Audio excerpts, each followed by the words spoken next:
1950년대부터 1980년까지 각 진영은 미국과 소련의 대립으로 인한 냉전 시기에 수많은 전투기가 저렴한 가격이나 공여의 형태로 동맹국에 대량 공급되었습니다.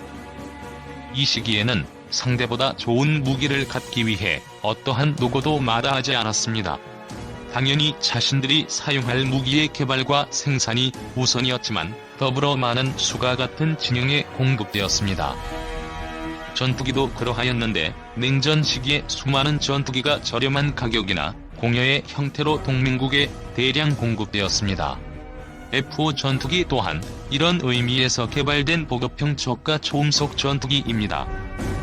상대 진영에 맞서기 위해서 어느 정도 성능을 갖추었지만 대외에 공여하거나 군소 국가들이 획득하기 쉽도록 저렴한 전투기가 요구되었고, 그렇게 탄생한 베스트셀러 전투기가 현재 한국 공군도 사용 중인 F-5 시리즈 전투기입니다.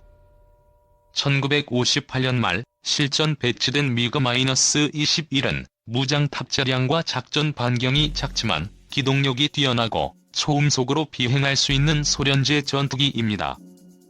원래 탄생 목적이 공대공 전투보다는 소련 본토를 공격하는 미국의 전략 폭격기를 요격하기 위해서였지만, 동시대에 등장한 F-4를 비롯한 미제 전투기에 비해 객관적 성능이 뒤졌습니다. 덕분에 개발 직후부터 소련만의 보물처럼 취급받지는 못하였고 많은 친소 국가에 대량 공급되었습니다. 미그-21은 가격이 저렴하고 기술력이 뒤진 중소국가들도 쉽게 유지 보수가 가능할 만큼 구조가 간단하여 값비싼 고가의 전투기를 운용하기 힘들었던 많은 나라에서 호평을 받았습니다. 덕분에 월남전이나 중동전처럼 수많은 전쟁에서 주력기로 맹활약하였고, 경우에 따라서는 미제 최신의 전투기들을 애먹이기도 하였습니다. 한마디로 중소국가의 현실에 맞는 전투기였던 것이었고, 결국 현재까지 가장 많이 생산된 제트 전투기가 되었습니다. F-5 전투기는 이런 상황에서 탄생했습니다. 미군도 마치 미그-21처럼 2선급 동맹국이나 친미국가에 무상이나 저가에 공급하여 줄 수 있을 만큼 저렴하고 정비가 용이한 전투기의 필요성을 느끼게 되었고, 노스럽은 정책 당국과 별개로 저가 전투기를 필요로 하는 별도의 시장이 있다고 보고 1955년부터 N-156이란 이름으로 전투기 개발 프로젝트를 진행 중이었습니다. 이때 처음 관심을 표명한 곳이 1947년 항공대가 공군으로 독립하면서 항공전력이 대폭 축소된 미 육군이었습니다.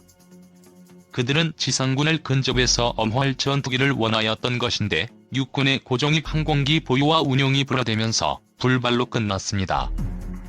그러나 N-156이 미국 정부의 눈에 띄면서 오로지 동맹국에 공급할 목적의 경량 초음속 전투기 제작을 의뢰받았고, 노스럽은 곧바로 개발에 나서 1959년 7월에 초도기가 비행에 성공하였습니다. 성능에 만족한 당국은 F-5AB 프리덤 파이터라는 멋진 이름을 부여하였고 즉시 양산에 돌입하였습니다. 더불어 N-156은 미 공군의 고등훈련기 플랫폼으로도 채택되어 노스럽의 입을 찢어지게 만들었습니다. 초창기 F-5AB 전투기는 레이더가 없는 등 그다지 넉넉하지 않은 성능에도 불구하고 20여 개국에 800여 기 이상이 공급되거나 현지 생산되어 베스트셀러가 되었습니다. 한국 공군도 1965년 20기를 도입하면서 본격적인 초음속 시대를 개막하였고, 이후 8기의 정찰용 RF-5A를 포함한 총 126기의 F-5AB를 운용한 주요 사용국가가 되었습니다. 한국 공군은 F-5 전투기로 인해서 미그-21을 보유한 북한에 비해 열세를 보이던 공군 전력의 격차를 줄일 수 있었습니다. 미그-21이 계속적인 업그레이드를 거쳐 동구권의 주력 전투기로 자리매김하자 이에 대항하여 미국도 1970년 11월 F-5 전투기 A-B의 주력, 무장, 레이더 등을 보강한 성능 향상 기종을 동맹국에 공급할 새로운 경량 전투기인 IFA로 선정하였는데, 이것이 F-5EF 전투기다. 그런데 특이하게도 전작과 전혀 관련이 없는 타이거이라는 새로운 이름이 부여되었습니다. KF-X 사업은 개발비 8조 6,700억 원과 이후 양산 비용을 합해 총 18조 원이 투입되는 대한민국 건군 이래 최대 규모의 무기 도입 사업이다. 개발은 2025년, 전력화는 2032년이 목표다. 개발비의 경우 정부가 60%를 부담하고 카이와 파트너인 미국 록히드 마틴사가 20%, 나머지 20%는 공동 개발에 참여하는 인도네시아가 투자한다. KF-X 사업의 결과물인 한국형 전투기는 기동성이 공군의 주력 전투기인 KF-16과 유사하지만 탑재되는 레이더, 전자장비 등 주요 장비의 성능은 더 우수한 미들급의 4.5세대 전투기를 겨냥하고 있다. 한국 공군의 노후한 전투기를 국산으로 대체하는 사업을 한국항공우주산업이 맡는다. 정부는 오는 5월까지 카이와 가격 협상을 벌여 6월부터 사업을 본격 추진할 계획이다. 1970년 1월 당시 박정희 대통령이 국방부를 순시하면서 자주 국방을 강조한 지 45년 만에 독자 기술로 개발하고 생산하는 전투기 사업에 첫발을 내딛게 된 셈이다. KF-X 사업 결정 후 13년 만이기도 하다. 한국형 전투기의 개발 기간은 올해 후반기부터 10년간이다. 이후 7년여에 걸쳐 100여 대의 전투기를 생산하게 된다. 심판원의 타임 선언이나 정해진 규칙에 의해 경기가 일시 정지된 상태. 일시적으로 경기가 중지된 후 볼이 다시 인플레이의 상태에 놓이기까지 볼은 데드가 되었다고 말한다. 예를 들어 공이 골인되었을 때, 공이 경기장 밖에 있을 때, 반칙 따위로 경기가 잠시 중단되었을 때 등을 가리킨다. 종목에 따라 세부 규정은 다르다. 지난 4월 2일 원주종합실내체육관에서 열린 2014에서 2015 시즌 KCC 프로농구 챔피언 결정전 3차전에서 경기 기록원 한 명이 경기장 밖으로 나가버리는 일이 발생했다. 작전 타임이 받아들여지지 않자 모비스 유재학 감독이 격렬하게 항의했고 이를 견디다 못한 기록원이 퇴장한 것이다. 농구에서는 데드볼 및 볼테드 상황에서만 작전 타임이나 선수 교체를 할 수 있다.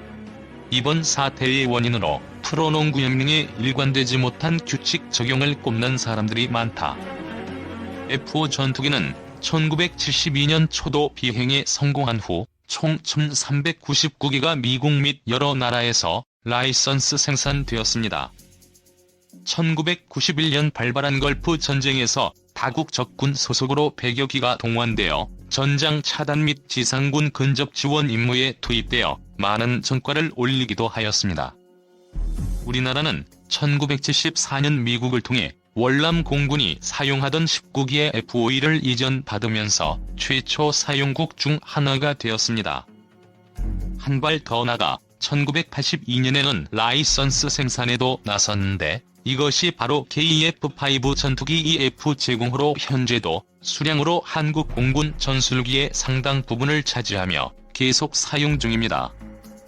비록 작전 거리가 짧고 전자 장비가 부족하지만 긴급 출격 능력이 탁월하고 기동력이 뛰어나 현재 북한의 주력 전투기인 미그-19나 미그-21에 능히 맞설 수 있기 때문입니다. 대한민국 공군은 F-5 전투기 A-B 100여 대, 그리고 F-5 전투기 EF형을 국내에서 생산한 제공호를 운영했습니다. 1965년 4월 미국으로부터 도입, 공군의 초음속 시대를 맞는 기기가 F-5A-B는 도태된 상태입니다. F-5 전투기 제공호는 향후 국산 한국형 전투기로 F-4와 함께 교체될 예정입니다. 윌로퍼 미공군 획득 담당 차관보는 미공군협회 화상회의에 참석해 6세대 스텔스기 개발 계획인 차세대 공중지배 프로젝트의 일부로 추진됐다. 차세대 전투기 시제품은 디지털로 설계와 조립 등의 시험을 하고 있다. 제조기간과 비용을 줄이는 방안을 찾는 중. 2030년대 이후 글로벌 제공권을 장악하려는 미국의 계획이 서서히 드러나고 있다. F-22와 F-35의 성능을 뛰어넘는 우주괴물 6세대 전투기로 추정되는 시제품이 시험 비행, 비행자 및 임무 시스템을 비롯한 소프트웨어 개발 수준도 상당한 것으로 추정. 6세대 전투기 F-35보다 항속거리가 길고 적재량도 훨씬 많을 것으로 보인다. 인공지능 기술로 데이터 분류, 위협 분석을 조종사 대신 처리하는 방안도 포함될 전망이다. 마하우가 넘는 극초음속 무기와 레이저 무기도 장착된다. 기체 내부에 전선 대신 광섬유를 설치할 가능성도 있다. 광섬유를 쓰면 항공기 내부 공간을 차지하는 전선 더미의 크기가 줄어든다. 훨씬 더 많은 정보를 더 신속히 처리하면서 무게도 줄어들고 내부 공간 확보도 쉬워진다. 설계 변경을 통한 성능 향상을 지속, 8년마다 새로운 전투기를 만들어 16년 사용한 뒤 퇴역시킨다. 방산업체의 수익성을 보장하기 위해 매년 50에서 80대를 구매한다. 디지털 설계를 통해 항공기의 공통성을 높이고 유지관리를 단순화한다. 오래된 전투기 운영에 상당한 자금을 지출하는 대신 짧은 기간에 복수 기종을 소량 생산한다면 비용 측면에서 상당한 절감 효과가 있을 것으로 보인다. 록히드 마틴과 보잉이 과점한 전투기 제조업에 참여하는 기업이 늘어날 가능성도 있다. 디펜스 뉴스는 개발비는 25%, 생산비는 18% 증가하지만 성능 개량비는 79%, 유지비는 50%가 줄어들 것이라며 스페이스X를 만든 일론 머스크에게 F-35의 경쟁자를 설계할 기회를 줄 수도 있을 것이라고 전망했다. 중국도 2035년까지 개발 완료를 목표로 하고 있다. 일본은 2024년까지 시제기를 만들고 2035년 6세대 전투기를 실전 배치하기로 하고 미쓰비시 중공업을 주계약자로 선정했다. 미국 방산업체의 참여도 거론된다. 영국은 BAE 시스템스와 롤스로이스, MBDA와 스웨덴, 이탈리아가 참여하는 템페스트 6세대 전투기 개발을 추진 중이다. 독일과 프랑스도 6세대 전투기 공동 개발에 나섰다. 한국이 개발 중인 KF-X는 국내 최초로 만들어지는 전투기라는 측면에서 의의가 크다. 하지만 개발 리스크 감소에 중점을 두면서 2030년대 공중전에서 압도적인 위력을 발휘하기에는 쉽지 않다는 우려도 나온다.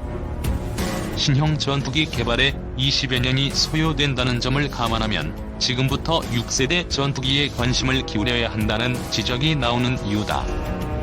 개발 기반을 확보하고 KF-X가 본격적인 생산 단계로 접어들 때 수리온 헬기 개발처럼 산하견이 모두 참여하고 외국 업체가 기술 지원을 하는 방식으로 진행할 수도 있다.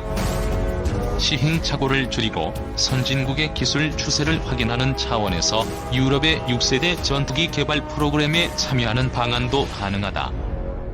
미공군의 창설 73주년 축하 포스터가 미 국방영상정보 배포 시스템에 지난 9일 올라왔다.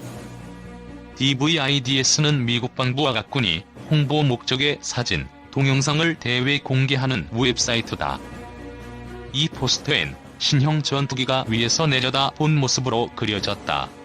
신형 전투기는 주날개만 있고 수직, 수평 꼬리 날개가 전혀 없다. 꼭 삼각형을 닮았다. 레이더 탐지를 막아주는 스텔스 성능을 최대한 끌어올리는 설계로 보인다. 조종석이 있는 것으로 봐 유인기다. 에비에이셔니스트는 신형 스텔스 전투기를 윌로퍼 미공군 획득 기술 군수 차관보가 지난 15일 미공군 협회의 항공, 우주, 사이버 컨퍼런스에서 언급한 제6세대 전투기와 연관을 지었다. 미공군은 매년 10억 달러 정도의 예산을 차세대 전투기 개발에 투입하는 것으로 추정.